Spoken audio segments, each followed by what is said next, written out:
Hello guys, welcome back to my YouTube channel. So இன்றைக்கி பார்த்தீங்கன்னா என்னோட favourite recipe and also simple ரெசிபியை share பண்ணுறேன். So these are the ingredients. இதுக்கு நமக்கு ஃபைனாக சாப் பண்ணி வச்சுருக்கிற ஆனியன்ஸ் அண்ட் ஆல்சோ மீடியம் சைஸில் சாப் பண்ணியிருக்கிற ஆனியன்ஸ் தேவைப்படும்.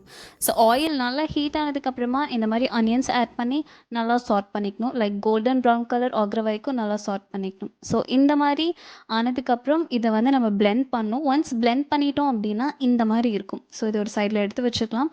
நான் ஆனியன்ஸை சார்ட் பண்ண அதே ஆயிலில் சாப்டு கார்லிக் ஆட் பண்ணுறேன். ஆனியன்ஸ், டொமேட்டோஸ், கறி லீவ்ஸ், சில்லிஸ் இதெல்லாம் ஆட் பண்ணி நல்லா சார்ட் பண்ணணும்.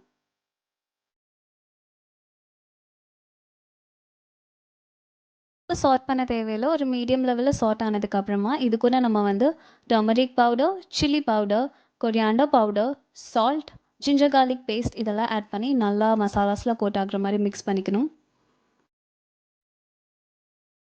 இது கூட சிக்கன் ஆட் பண்ணி அதே மாதிரி நல்லா மசாலாஸ்லாம் எல்லா சிக்கன்லேயும் கோட் ஆகுற மாதிரி நல்லா மிக்ஸ் பண்ணி விட்டுக்கணும்.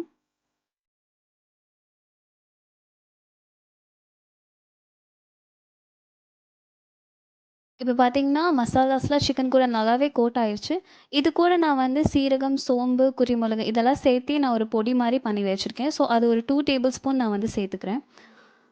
அது கூடவே வந்து நம்ம ஃப்ரை பண்ணி பிளெண்ட் பண்ணி வச்சுருக்கிறோம் ஆனியன். ஸோ இதுதான் மெயின். இதுதான் நல்லா இந்த சிக்கனுக்கு வந்து டேஸ்ட்டே கொடுக்கும். ஸோ அதையும் ஆட் பண்ணி அகைன் நல்லா நம்ம வந்து சிக்கனில் நல்லா கோட் ஆகுற மாதிரி மிக்ஸ் பண்ணிக்கணும். Like this.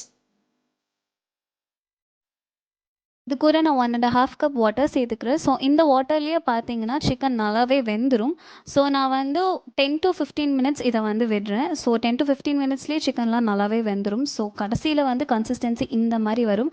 லாஸ்ட்டில் நீங்கள் வந்து கொரியாண்டர் லீவ் ஸ்ப்ரெட் பண்ணி ஹாட்டாக சர்வ் பண்ணலாம். So that's it. யம்மியான சிக்கன் கிரேவி ரெடி. இந்த வீடியோ உங்களுக்கு பிடிச்சதுன்னா லைக் பண்ணுங்கள். மறக்காமல் ஜாஸ் vlogs சப்ஸ்கிரைப் பண்ணுங்கள். We'll see you on next video. Bye.